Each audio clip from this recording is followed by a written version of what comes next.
Hi, I'm Steffanie Rivers, and I want justice. The police officers involved showed reckless disregard.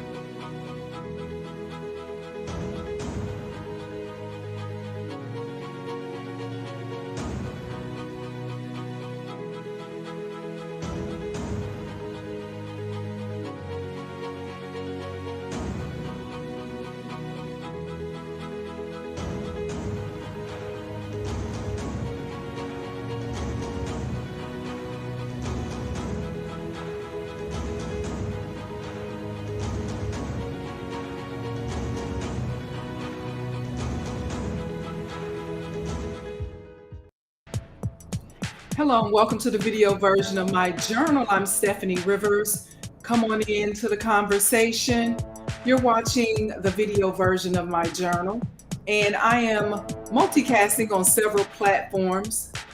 You might be watching on Facebook or YouTube or Twitter or even LinkedIn, on whatever platform you're watching. We want to thank you for joining us. This is a special edition of my journal. I normally broadcast on weekends, so we want to thank you for coming in. And if you want to join the chat, I'll put the link in later so that you can join the chat. I do have some special guests today, and I want to thank my subscribers too. My subscribers list is growing by leaps and bounds. So if this is your return back to the show, thanks again. If you are new to the show, be sure to like, share, and subscribe so that when I post new videos, you'll be the first to know. So you probably want to know, what are we talking about today?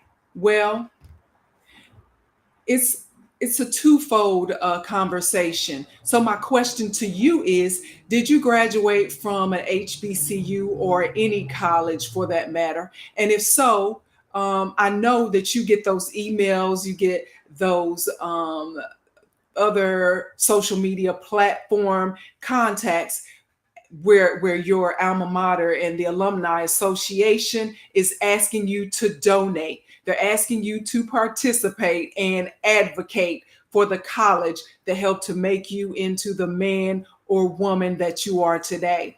Well, what have you done for your alma mater lately? What have you done to improve the status of your alma mater? Deion Sanders probably did more in 3 years for Jackson State University than most people do in a lifetime for their alma mater. We're about to get into it right now. When Deion Sanders, a Black NFL Hall of Famer, went to Jackson State University to become the head football coach, he became the leader of a movement. What movement, you might ask? Well, how many other Black former NFL pro ballers would do the same and attract more top tier Black players to HBCUs instead of watching them win for predominantly white universities? Could Coach Prime be the catalyst for other icons to do the same? And since Sanders said God sent him to Jackson State University, people naturally expected him to stay longer than 3 years. But when you're seen as the leader of a movement, then you make a personal decision that seems not in line with the movement. Some people feel betrayed by that. Are they haters? Did Coach Sanders do more in 3 years for HBCUs than most graduates do in a lifetime to support their alma mater? We're going to talk about it after the break.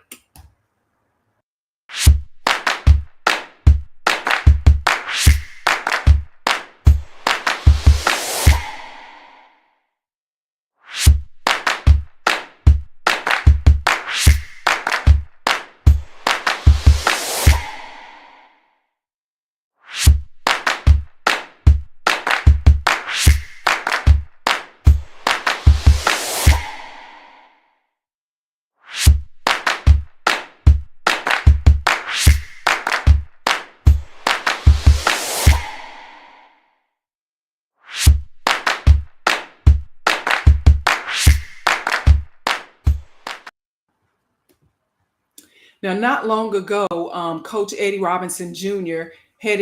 he's the head of the football program at Alabama State University, said Coach Prime, Coach Deion Sanders ain't swag. Today, more people might agree after Sanders announced his move to the head coaching position at University of Colorado in Boulder. There were, and then later on, I'm going to show you a video of one of the students even defacing a mural that was painted of Deion Sanders. But I want to talk about the Deion Sanders effect, is what I call what happened when Coach Deion Sanders became the head coach at Jackson State University. And here to talk about it today, we have the former Coppin State University football coach, Troy McWilliams. He's here as one of my guests. We have Mike Roberson. He is a sports reporter and an analyst out of California. He's here as well. And we have Mike Jackson. He is a former Tennessee State University football player and a graduate of TSU. Mike and I went to Tennessee State, graduated from Tennessee State at the same time. And Troy, I don't know if I said it, but former Coppin State University football coach. Guys, welcome to the show and thanks for being here. Absolutely pleasure. And happy belated birthday, Mike Roberson.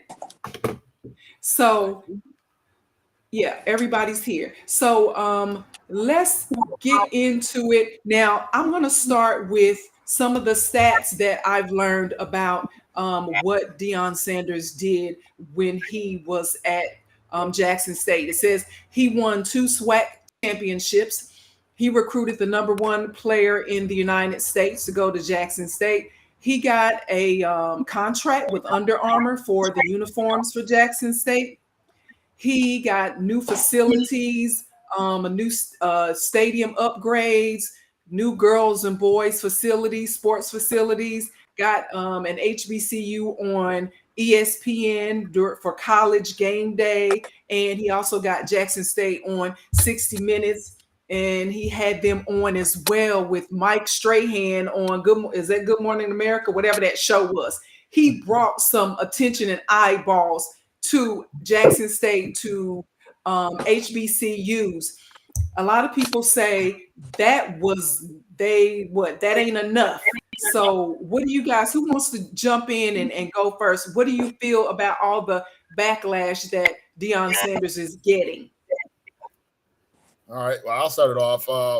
First of all, Deion was over in Tallahassee the same time we were in Nashville. So that's to kind of put things in perspective of that. This whole phenomenon started around that time where he was the big time defensive back at Florida State, the Seminoles, and then came out as prime time. You know, he came into the pros with a lot of flair, 1989 draft, and he was on his way, had a great career, and then did some things afterwards, been on NFL Network, been on all kind of other shows, and been coaching football. So he had a lot of background to be a great representative. And then he gets to Jackson State, and it's like, well, you know, you get the Eddie Robinson Jr. comments about he ain't SWAC. He's not even really HBCU student. He went to PWI, Florida State, with FAMU right across the way in Tallahassee. So there were some naysayers, but of course, what he did when he got there was phenomenal. I mean, you can't front on it if you really examine, you know, what you listed earlier, Steffanie, is that he did a lot for that school and a lot for HBCUs in general. And even at our own alma mater, at Tennessee State, we have an ex-football player, Eddie George, actual Heisman Trophy winner. So we're not getting the same bang in Nashville, but, you know, the whole thing is that. And then Hugh Jackson, former NFL coach, is down in Grambling. And let's not shortchange Doug Williams. Doug Williams actually had a great NFL career and was coaching down at Grambling at his own alma mater, but not the pizzazz that Deion has and all that. So Deion just being this phenomenal entertainer really helped in that. And then, like you said, Michael Strahan provided food for the guys.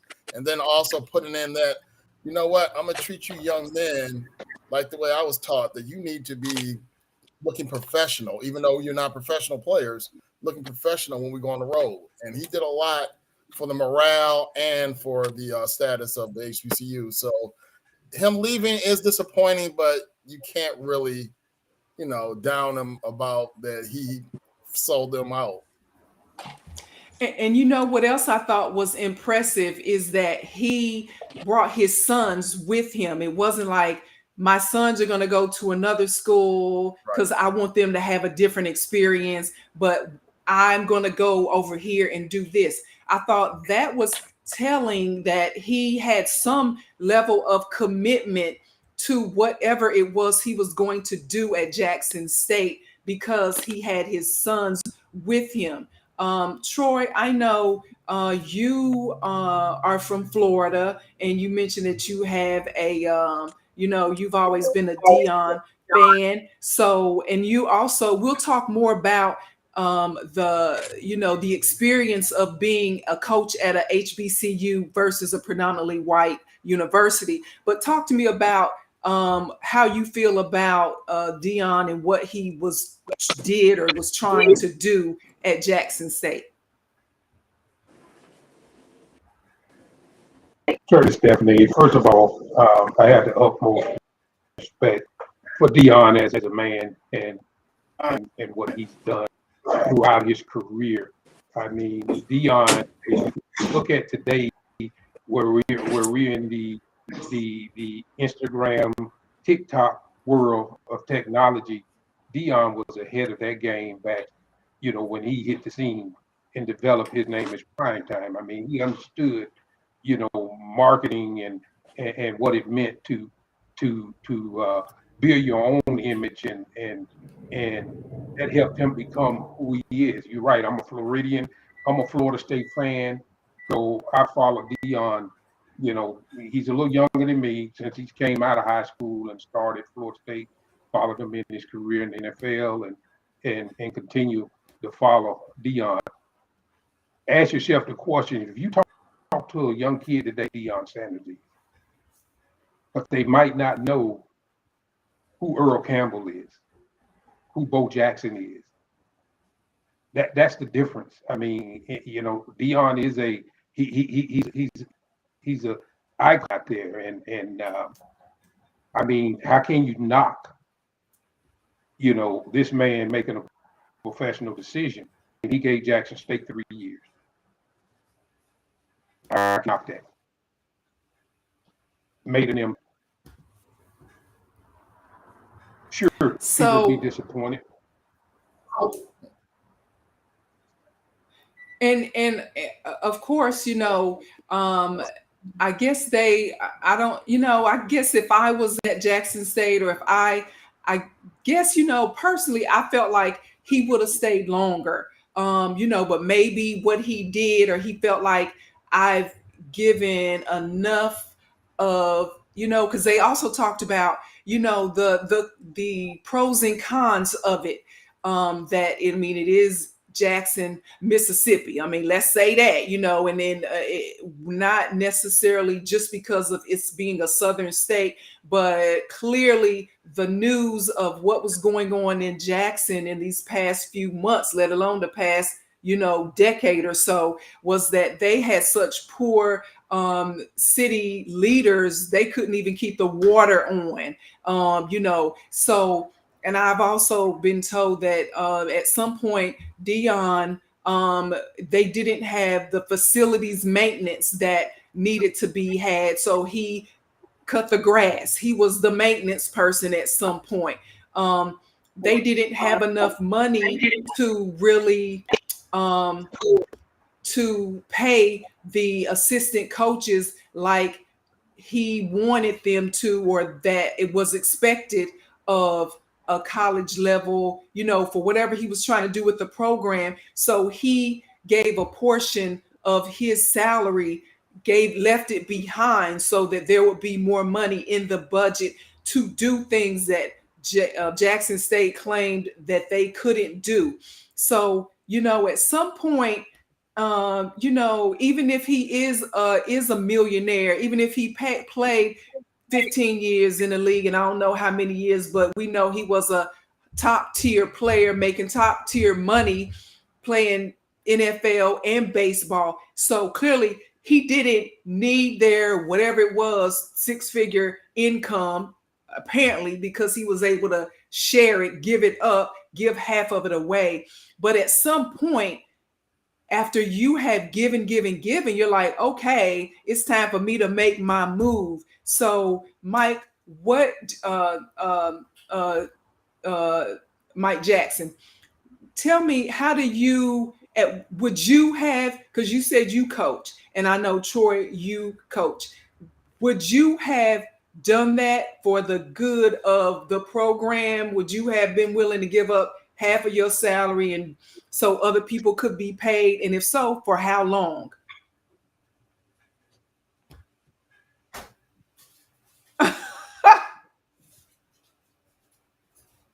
Mike, you're on mute.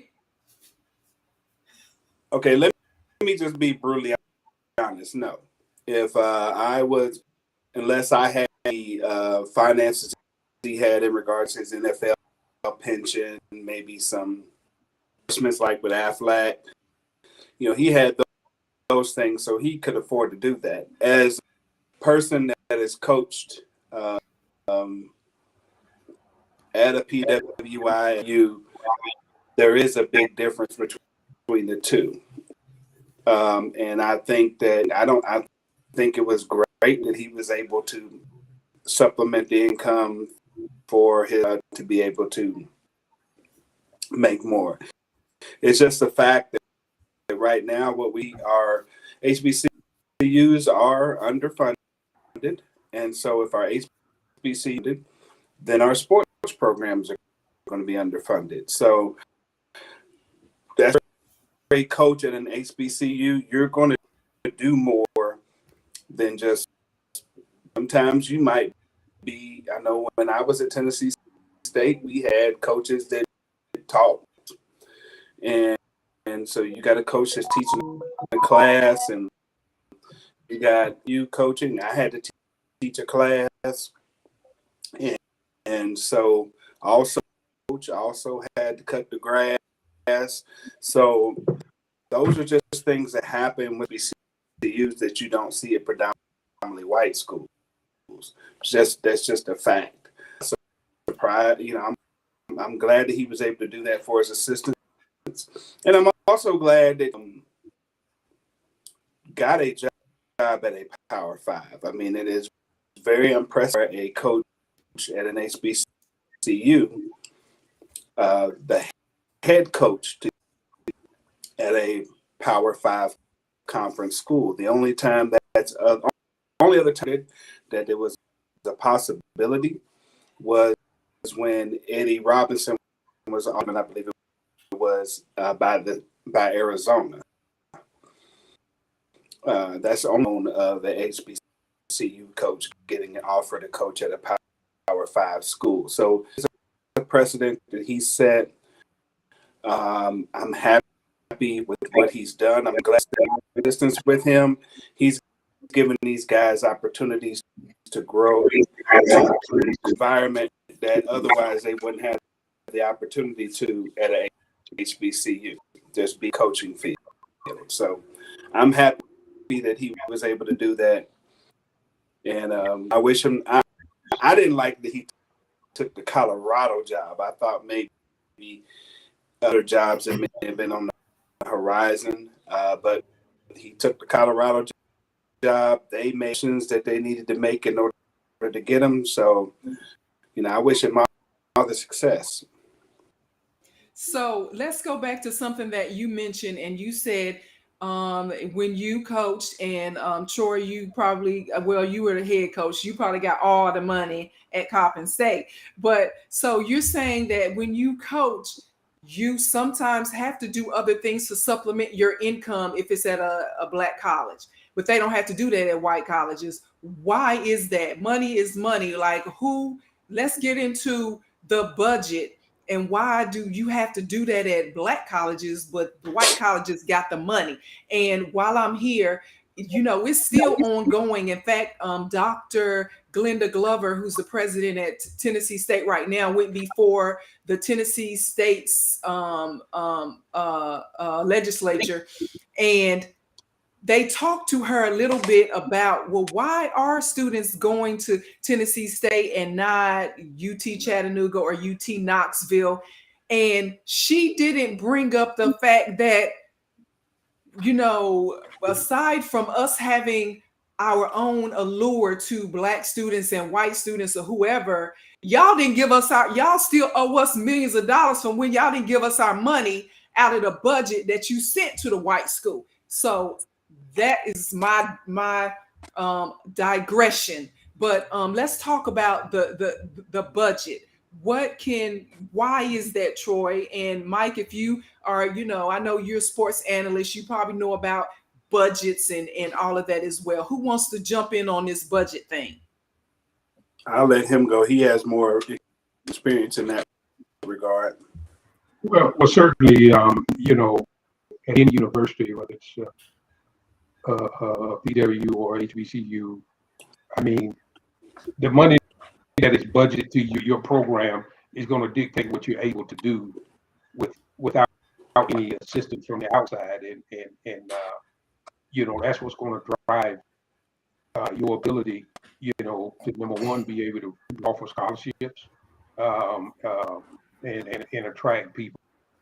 It's a known fact that HBCUs have been underfunded for years, have received all the money that's allocated to them from the states, and you know, they just lag behind, and it's more to a school than just the sports, you know, that program. So it's not just about the athletic, it's about the whole college or university. So you know, for example, if you're given a budget $1 million, you know, for the program, X amount of that budget goes to paying the salaries of your coaches, the ones that are paid coaches, and you know, head coach is going to be, you know, obviously the larger portion of it, but you got to be able to spread that money around, and that's going to impact the coaching, the experience of coaches that you can attract. You know, obviously, you know, people have to live first, you know, so it's no different than working in corporate America. I mean, obviously you're going to make choices based on, you know, what your economic needs are. So, you know, given that, you know, Deion at Jackson State, you know, had limited funds compared to what he has at Colorado. Immediately, he has access to things that he did not have at Jackson State. Nobody was talking about HBCU football to the degree that it's talked about today prior to coming on the scene. Why is that? It still existed.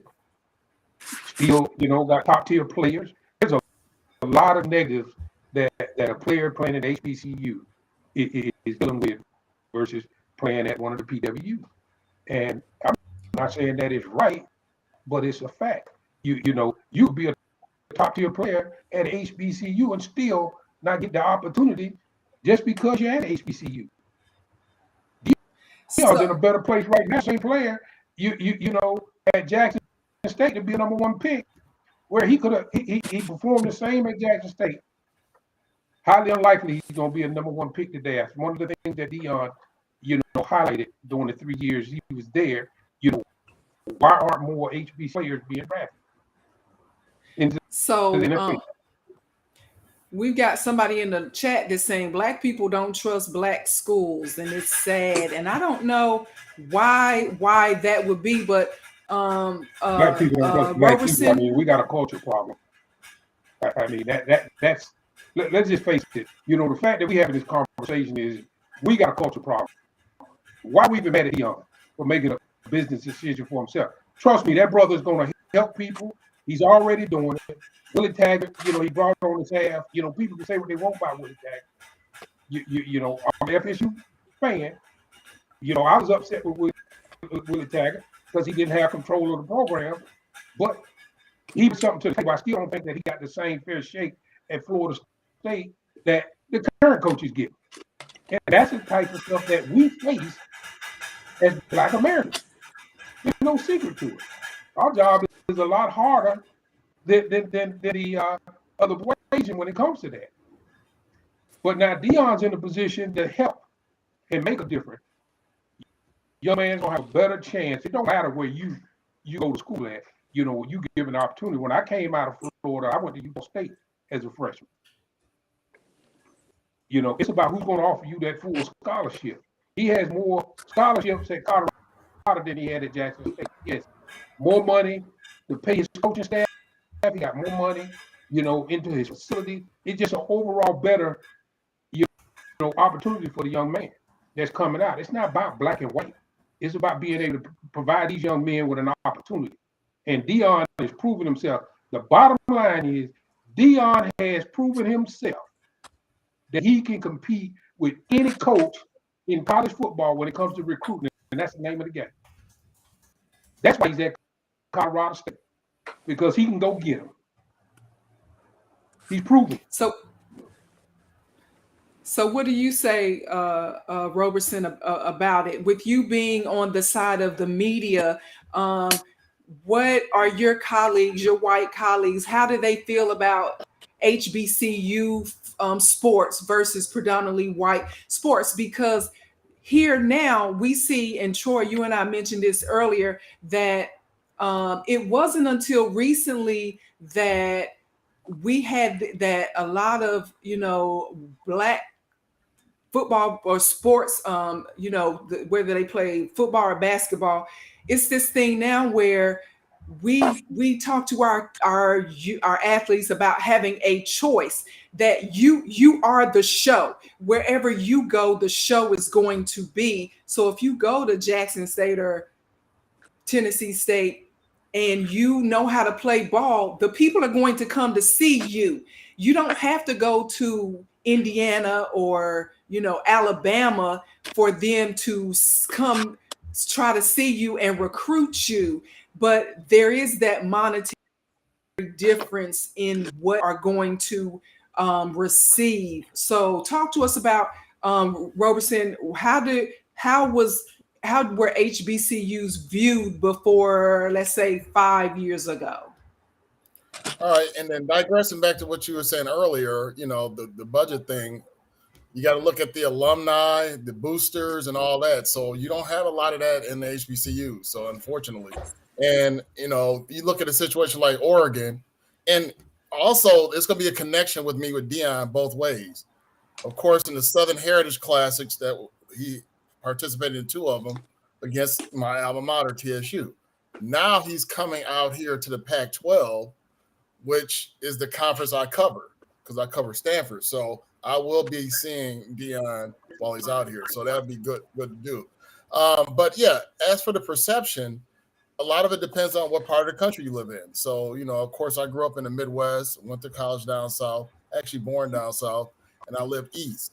But out here, it's not that much of a HBCU influence. I remember TSU played Grambling in Las Vegas back in 2002, Silver Dollar Classic. That lasted maybe 2 years. But it was some people from out west that were excited they got to see HBCU football. HBCU football.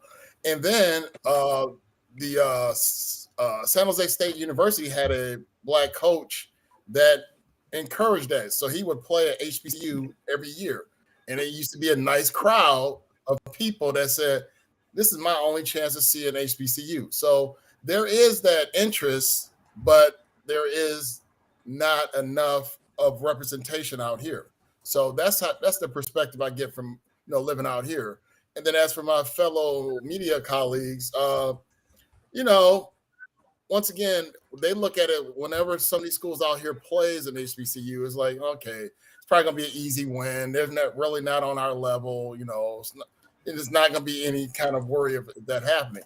Except this year, kind of ironic, Cal basketball lost, I believe, maybe to a couple of HBCUs in basketball, and there was a few Pac-12 teams that lost. So there's always that, okay, you know, they're interesting schools and they produce some great players over the years, but not really as a competition standpoint of somebody you really have to worry about. and it's on a different level. So a lot of people, some people in the chat are saying that, you know, beyond a culture problem, we as Black people, we expect other people to support, you know, give us the support, but we're not personally vested in building our institutions. So let me ask you this. I don't have kids, but if I did have children, I think I don't want to say require, but I would encourage them to go to a Black college or university. I mean, I went and I graduated and I'm able, when I got to the workforce, I felt as if I was just as smart, just as capable of all the white people that were my coworkers. So I don't feel like I missed out on anything by not going to a white college. So my question to you, I know, Troy, you have kids. I don't know if Roberson or Jackson have kids. Would you require your kids to go to a Black college because, you know, let's do this thing? Or like you said, Troy, wherever the scholarship, you know, it's all about the money. Where the scholarship is where you gonna go. Troy, it's on you. I mean, I have 3 children, and my son knows he attended Bowie State when he graduated from high school in 2003. My daughter that followed him in 2005 had a full ride to go to Bowie State. She ended up going to the University of Maryland. And my baby girl currently is a junior at Michigan State. Now, I can tell you that I encourage my kids to go to a HBCU. I personally, when I transferred from Utah State, my first step was I transferred to Southern University. And I left Southern and finished at Chattanooga only because Southern even let me practice, you know, and these are some of the experiences you had at HBCUs. And I came out at a time when a lot of us were still going to HBCU. You know, the times have changed, you know, but HBCU football is, you know, the community got to get behind it, just like, you know, the Alabamas, the FSUs, and University of Georgia's, you know, because it's all about the money. If we're not attending the game, now Jackson State led all of the, you know, FCS schools in attendance. You know, I think they averaged over 50,000 people. So they bring people to the games. You know, when I was at Chattanooga, I can tell you don't have any experience playing at a D1 program at Utah State, you know, out west, being from Florida, where it was culturally a shock to me, coming back to South. You know, my main purpose going to college, I want to meet my wife. Well, I couldn't do that at Utah State. You know, I come to Southern, I'm like, man, I'm in heaven. You know, I enjoyed my experience. I enjoyed everything about it. You know, the culture, everything. But I wanted to play football, and what I wanted in football, I just wasn't getting. I finished at Chattanooga. You know, what I liked about Chattanooga at the time, I felt like I was at an HBCU on campus. But our biggest game was when we played Tennessee State. Because the community, the Black community, didn't really support us at Chattanooga.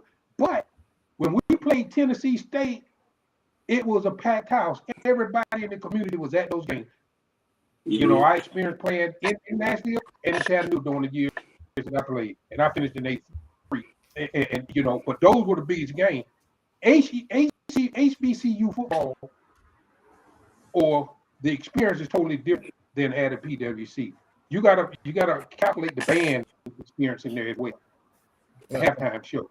It's a totally different game. I tell people today, you haven't been to a college football game unless you've been to an HBCU.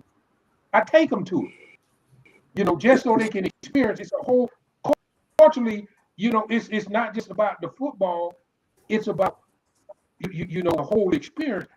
But I had a nephew playing at Hampton, you know, back in the late 90s when Joe Taylor was winning those championships, the MEAC championship. He transferred from the University of Nevada. He was from the West Coast, you know, by way of Mississippi, and he trained Hampton, and you know, started there 2 years.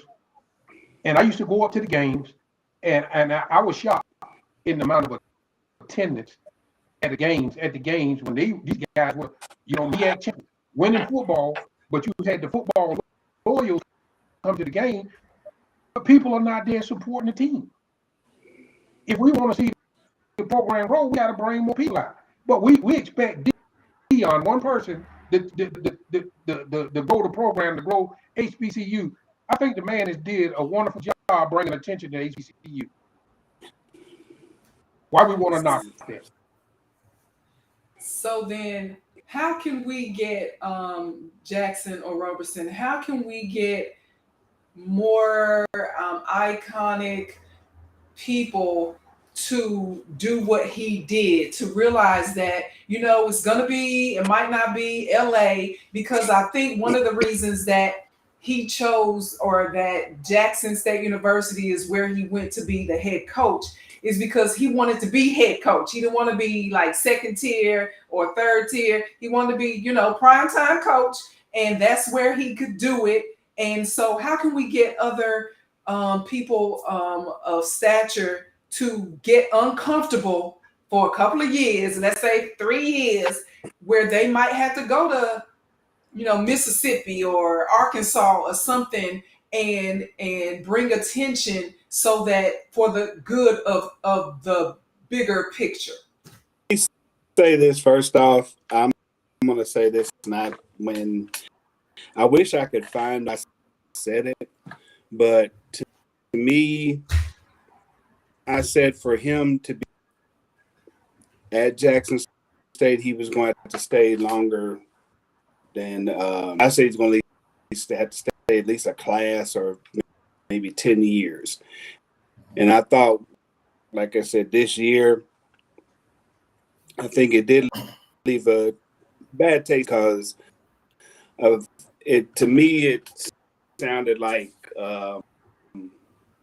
thought he was like a snake oil salesman. Basically, he came in and he sold us a product that was going to cure us or do this, and he was going to help revamp HBCU football. And then the first chance he got at a job, boom, he's going. For people who had faith in him to do some of the things he was going to do, and then just take the first job smoking, I think it left as far as, and I'll say this, I did not like, and I'll say this about him, and I'm going to say this, and I would tell him to his face, I didn't like Tennessee State hire. I thought it was a disgrace to the coaching profession.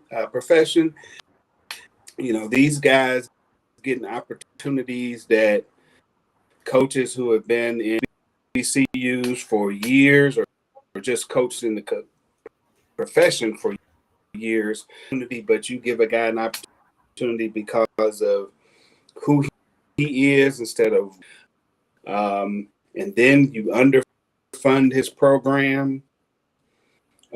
Just leaves a bad taste in their mouth. And I can't blame Deion for leaving. Got his staff pay. I'm not going to say he would have stayed, but the thing that I'm happy that coaches in Mississippi Valley was probably, I think he was making $100,000 telling all, it being in Mississippi, there's nothing there. We all know. I'm just happy that that guy, Coach Haney, gets an opportunity to go, and Deion will have the opportunity to build his own coaching tree. We just had Mike Leach passed away at Mississippi State, and we found that there was like 7 coaches that are now head coaches at Power 5 schools. So, my hope is I'm cheering for Colorado to be successful. Well, then the coaches there are going to get opportunities that they wouldn't have gotten, like as Coach Haney wouldn't have gotten that otherwise in Mississippi Valley. Who was his defense coordinator, may not have ever gotten that opportunity, because regardless, in the coaching profession, especially collegiately, HBCU it's viewed as a death sentence. Death as a coach. Let's just be honest and clear. When you get, am I lying? It is a coach's view it as when you get. That's why Hugh Jackson is never in the pros. You're not going to see.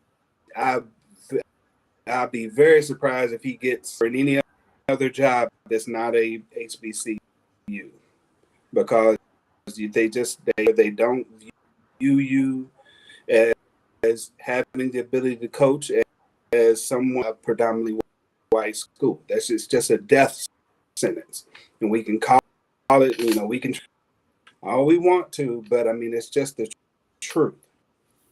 I had a coach, matter of fact, coach at Tennessee State. He interviewed for a job TSU. They had a running back job. The hell's our coach? You ain't coached nowhere but black schools. This was late 80s. That's how they felt.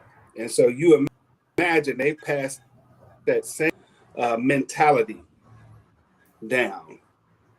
So now you still got that social where you have, if you come from an HBCU and you're trying to get a job at a predominantly white institution that's FCS. Like, let's say you try to go from to UT Chattanooga or one of them other places, or somebody knows you that knows somebody, you're not going to get that job. It's just this part about it. So you've had work. No, go ahead. I just wanted, because you've brought up a lot of points. One, you said that you didn't necessarily agree with these icons coming in and jumping in front of people who have a track record and are waiting in line of succession to become coach, and because you have a name, you now are jumping ahead. That's kind of like, with acting, actors do their thing, and then just because you're a rapper or entertainer and you got the following, you can now be in this movie, whereas I had to work my way up from an extra on up just to be in the movie. Now you jumping in front of me and you got the headline. So I get it. We all also know that, what is it, Florida State, because that's Deion's alma mater. Is that his? No, he went to Miami, or was it Florida State? I don't know. I can't remember. But they constantly were after him. Come on over here. And so then that leads me to, why didn't he go to Florida State? Was it because Colorado had like a dismal record and they can only go up from there? So if he gets over there and it doesn't really work, he can at least motivate them enough to where the record would be, he could change it enough to where he seems successful, versus if he went to a Florida State or Miami or something like that, they would be expecting him to be on top right away. Oh, I'm going to tell you that when that job eventually may come open in the next 3 to 5 years, depending on how they're coming, they turned their season. They had a pretty good, decent season this year. So I think the coach is open. But I mean, Florida, there's no doubt that the first call they're going to Colorado is going to be him. As long as he continues to win. I mean, if he turns Colorado even a decent program, I mean, where they're like winning 6-7 games of that nature, you're going to have schools that are in the South, especially where it's more. You're going to have those schools with openings as are going to contact him. Okay, I promise you, Deion. I promise you, Deion is going to make a change in Colorado, and he's going to make them. They already have changed. The mere fact that we having a conversation about it, Colorado is getting more fanfare right now, just because Deion Sanders is there, than they had in the last 20 years. Back in the early 80s, Colorado was a viable program. They disappeared from that. Nobody was thinking about Colorado in their Power 5 school. Now everybody's talking about Colorado. It's all about, let's be realistic. you know, it's about the bottom line. It's about money, and that's why, you know, people are tempted to take a name over somebody with actual experience. We got coaches in the NFL right now, Black Americans, great coaches that aren't given the opportunity to be a head coach, and they're the offensive coordinator, defensive coordinator. Why is that? Why is it that you know, we got all these coaches out there, but they can't be the Nick Saban or any of these guys? You know, I didn't hear all this talk about Jimbo Fish when he jumped Florida State and Texas A&M for the money. And as an FSU fan, I was mad. You know, because I think that Willie Taggart took over a lot of Jimbo Fisher's issues, and that was part of the reason he ran. I had a nephew part of that program, so I know. But you know, Willie came in and he actually had to deal with all of that. But we are not given the same opportunity to be successful, especially in a high-power program. Obviously, Deion, you know, his alma mater, he came up, but Deion also understands the politics and things. You know, he's going to be a place where he's not going to feel, you know, the immediate pressure to win. But it's all. Let me make no mistake about it. He play games. You understand? It's still about the player. A coach's job is to lead and motivate. You're not playing the game, and if you can't lead and motivate and get an athlete to play to their potential, you're not going to have success. That's what makes Deion have an edge over others. He can motivate, and he's really, I mean, he's notches and O's and things of that nature. I mean, I've seen some of the hires. I mean, the guy from the head coach at Kent State, and I'm talking about the head coach to go be his offense coordinator. I mean, right, exactly. I was like, okay, wow, you gonna leave as the head coach to go be OC at Colorado, and then, you know, I was happy to see him get, you know, some of the guys he had at Jackson, and that's why I said you know, I didn't.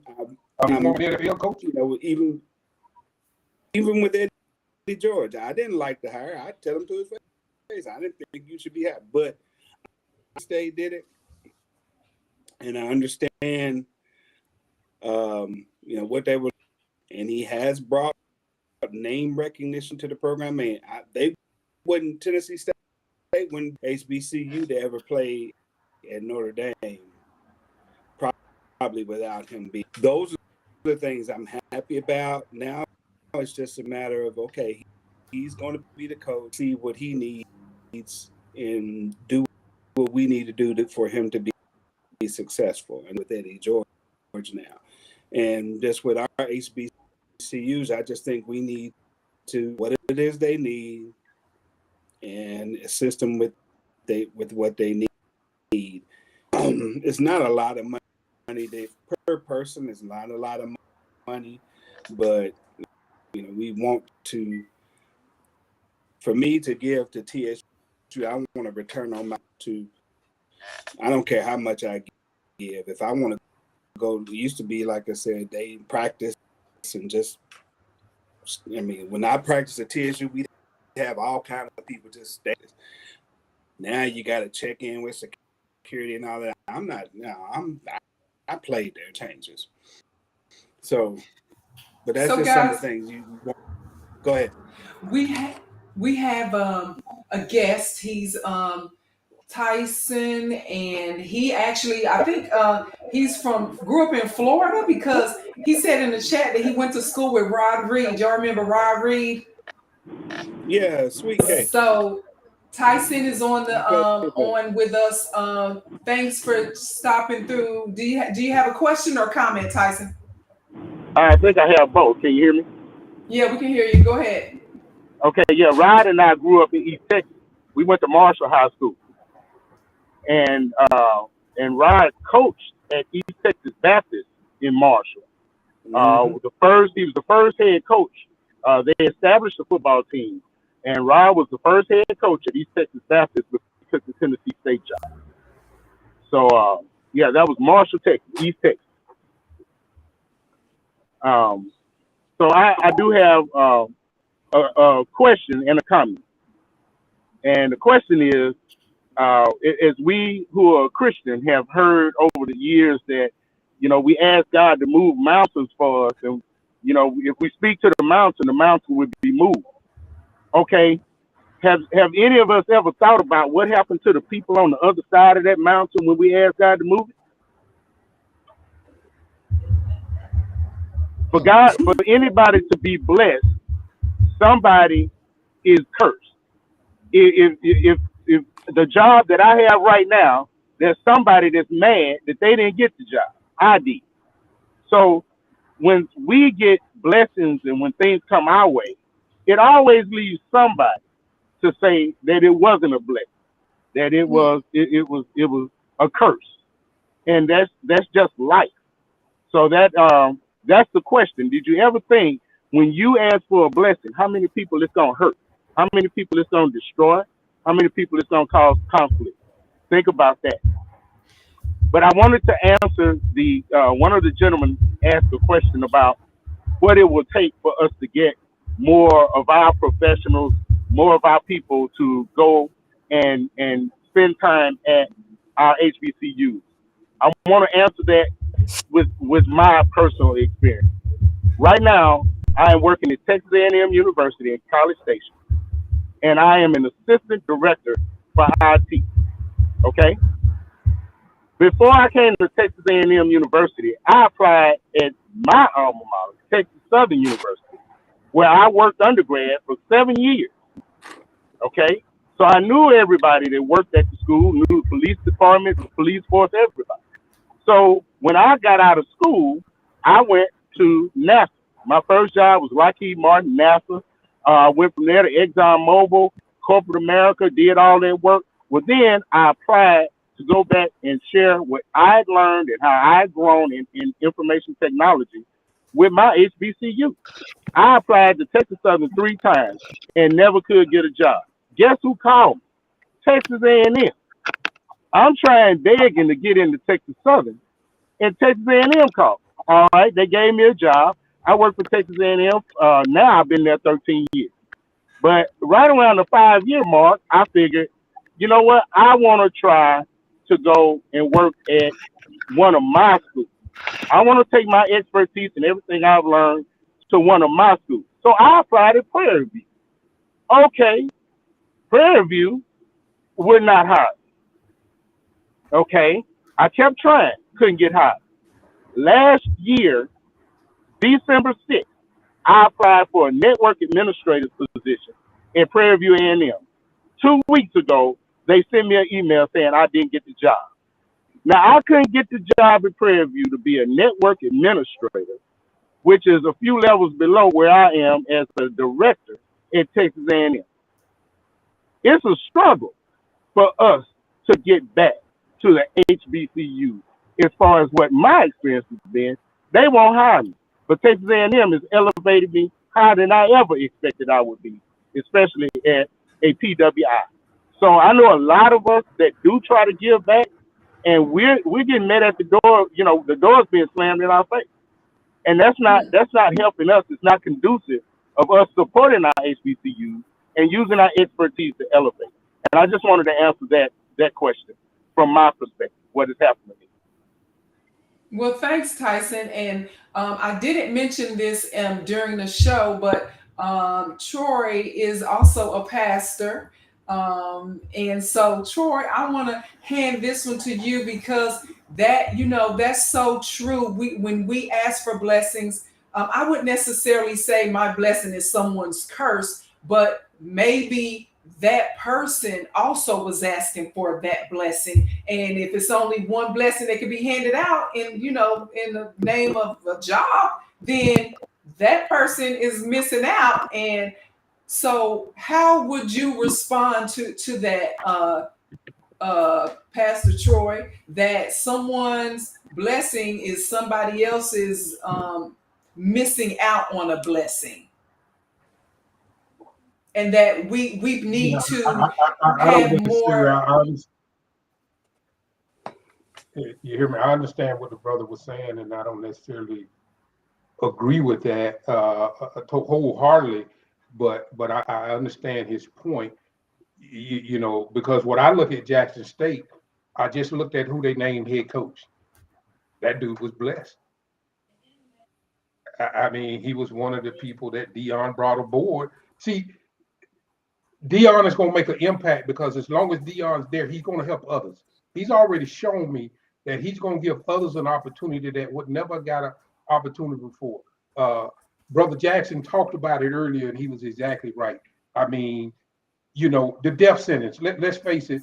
You know, we got ample qualified Black American coaches out there that don't get the same opportunity, you know, as the opposite race.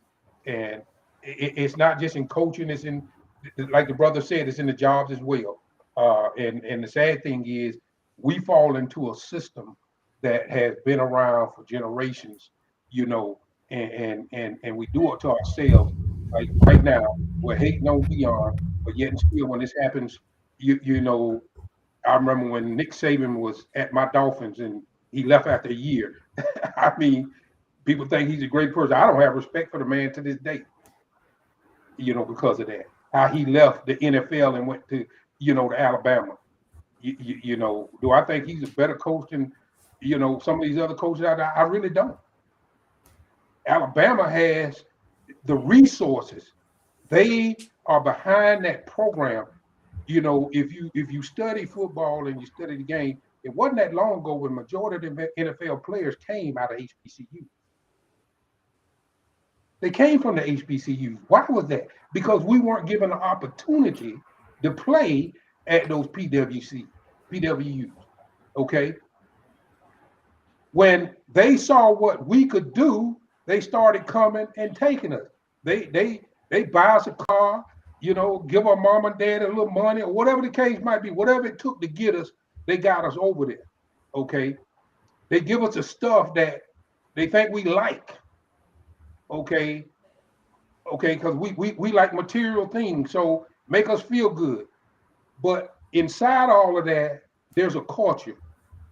There's a cultural difference, you know, between being at a HBCU, being at a PWU, and we need to be educated on that, and we need to go back to our roots and why they are there so that we understand that, because nothing has changed. And matter of fact, I think it's pretty obvious right now that we're facing an uphill battle, and what the brother talked about in terms of the job. I mean, if I'm qualified and I can't get the same opportunity at an HBCU, then something is wrong. Something is wrong, because that should have been the first, you know, point of reference to try to elevate that brother into that position, you know, versus him going to you know, PWU and getting the opportunity and going up. We're not doing enough to help build up each other and our communities. And you know, Deion brought attention. I'm sorry. For me, you know, he might have made a promise, but promise can be broken. You know, I'm not going to spiritualize it and say that, you know, he said that God, you know, told him to come to the HBCUs and make a difference. Who am I to challenge what God told him? Because what I see is him still doing the same thing.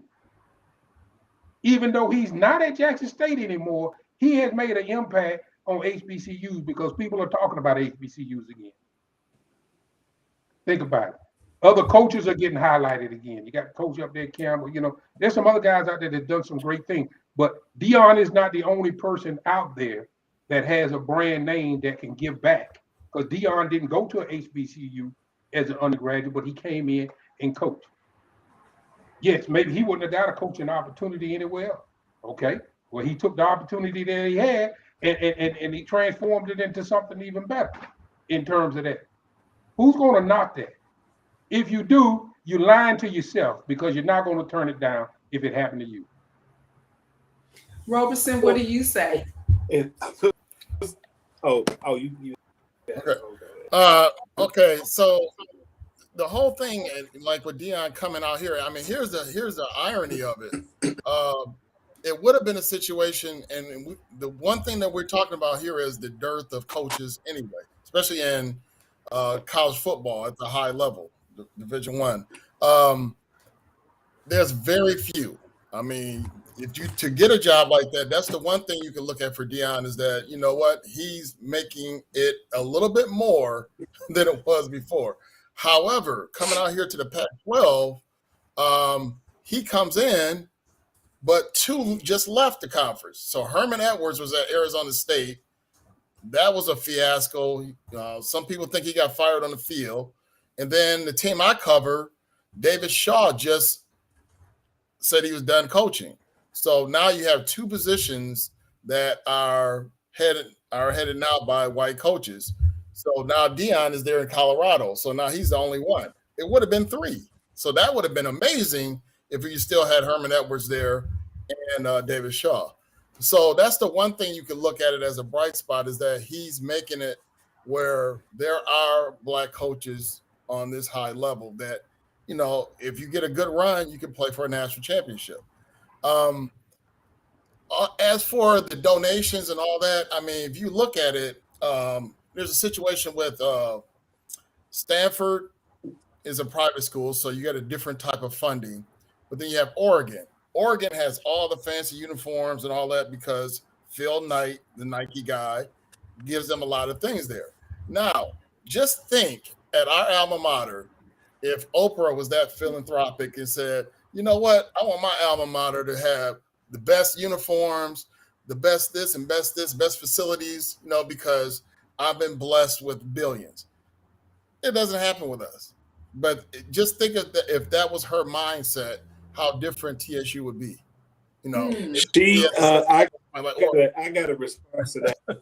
I got my understanding. The rumor with Oprah is that she gave for a specific purpose, and it was not done. And so that's why she doesn't give the TSU, but she does give the Spelman rumor. So, which I wouldn't be surprised about. So, but no, I think, yeah, I agree with you. I think if more of our successful, and one of the things that Deion, with coming, he has made HBCUs football. I even saw where Uncle Luke Buchanan, he's been a donor for the University of Miami decades. He put on a South Carolina State hat. I think what will start when you start seeing these entertainers and stuff doing more things to publicize HBCUs, I think that'll help as well. I mean, it's just the general want to do nothing unless it's cool. So it was cool that Snoop Dogg went to Jackson State, had on Jackson State gear. You know, if that makes it easy. But I think, I mean, they had a phenomenal 3-year run. I mean, they in Atlanta, they would be at almost every home game or any game within a 6-hour radius, because they went to Jackson State to go see cause of Deion. So he did a lot to bring the so I'm happy. I never lost to Jackson State. I don't really. I didn't really care for him, but now that I'm away from every HBCU, he's successful. But I think that he's I think we have to get out of that old, and I think we need to follow the examples. Me and my brother were talking. He said, like, I can tell you who the head coach is at probably every top 25 school in the country. The top 25, I could probably tell you. I couldn't tell you who one of the presidents was at that school. And I think that where our HBCU presidents get the hell out the way, I know our school, I know our football programs are underfunded. See them say, okay, we want to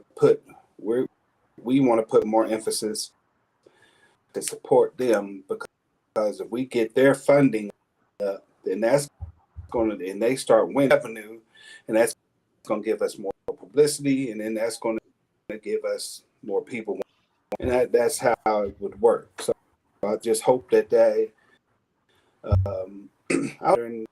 for other HBCUs as well. I don't want to just I want every HBCU to be successful. So I'm going to go to a commercial break right fast, and then we're going to come back for last comments. But I do want us to think about this. Remember, like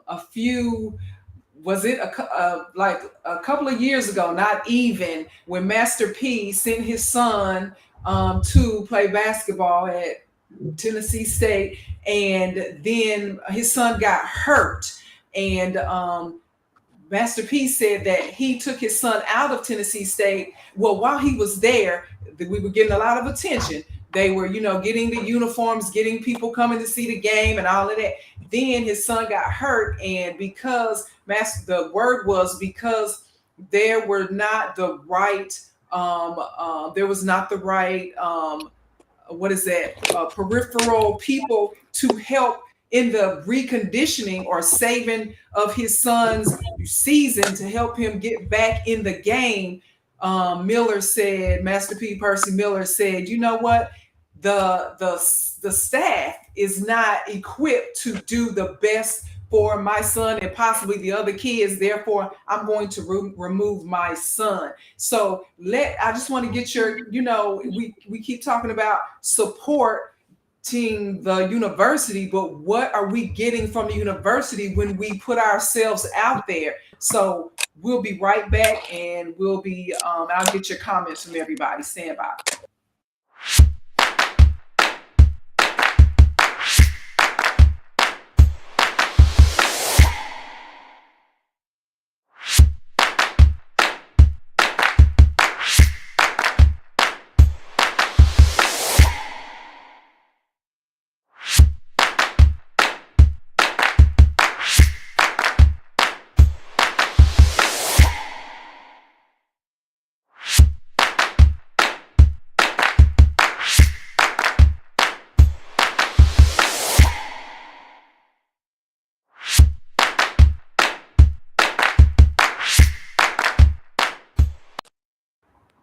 So this show is being brought to you by TCB Drones. And if you know anyone who's into drones or wants to be into drones, want to learn anything about them, that's our sponsor, tcbdrones.com. So we're back for our final comments on, what do we expect from the university when we, as a community, are being fed, give back to your university. So we'll go around, start with Roberson, McWilliams, and with Jackson.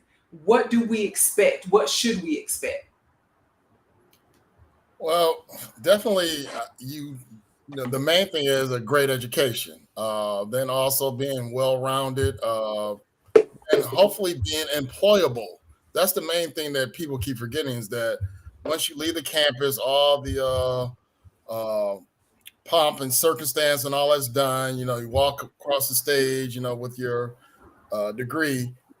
Then what happens when the real world hits? Are you prepared for that real world? And that's where a lot of people get into trouble.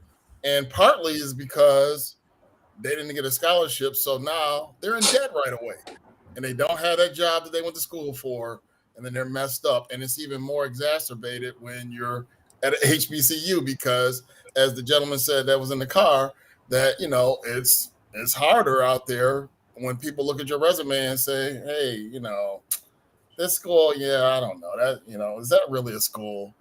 Whereas somebody has Stanford on their resume, it's like, hey, C student at Stanford, still great. Go ahead. So that's the main thing, is to make sure that, great education, but then also the resources to make sure your flowers that bloomed on the land of golden sunshine or whatever campus can actually go out into the real world and compete with everyone else, like you said earlier. And Mike, I remember, and just when you said that, I remember that because you and I sat next to each other because Rivers Roberson, so we were right next to each other in line in graduation. Your diploma said, what did it say, Michelle Roberson? Well, I had 2 L's for my middle initial. It says something different in your name, and you were like, dang, I gotta stay behind. I gotta get them to fix this because I cannot walk away from here with what it says on here. This is not my name. Right. And I also had my cord for being cum laude. That was missing, so I had to use someone else's. And of course, our internship we had was the reason why I wasn't magna cum laude. So I don't want to get into that because it gets me upset from that Channel 4 deal. Okay, but yeah, enough about me. All right, Troy, what should we expect from an HBCU to give to us when they want so much from us? Well, I would say the first thing is accountability. I've always, followed the HBCU, not just in sports, but at academics. I grew up, a lot of my family went to FAMU, Bethune-Cookman. So, I still support their, programs, and then all HBCUs, because I understand what the historically Black colleges brought, to Black America and the opportunities that they provided. But I'm also appalled at some of the accountability issues that have erupted over, the recent years, with oversight and mismanagement of funds and things like that. All that hurts the credibility of the university. FAMU used to have one of the top business schools in all the colleges, and then they lost their accreditation for a period of time. I mean, these are the type of things that, we can't allow to happen. And of course, I know the athletic program went through some issues.